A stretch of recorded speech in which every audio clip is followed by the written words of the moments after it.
May nilulutong pelikula si Jericho Rosales para sa kanila ng kanyang girlfriend na si Janine Gutierrez. We are actually working together now. We are developing a story for film. I can't announce it muna but we are working on a story. A film that we are developing together, say ni Jericho sa panayam sa kanya ni Julius Babaw. Ibinida rin ng aktor ang parehas nilang hilig sa pelikula. Sa katunayan, bahagi na siya bilang isa sa mga producer ng ginagawang dokyo ni Janine tungkol sa namayapa nitong lola at OPM icon na si Pilita Corrales. Dagdag pa niya, it's for a documentary about Pilita Corrales. She's producing that. I am so excited for her, especially Baby Ruth. She's really a good documentary director.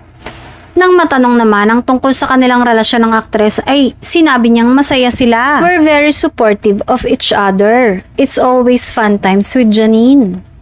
Nabanggit niya din na Janine has a very nice family na halata namang tanggap na tanggap siya. Kaya naman ngayon pa lang ay excited ng mga fan ng Ekonin dahil matagal na din namang nababanggit ni Janine na gagawan niya ng documentary ang buhay ng kanyang lola.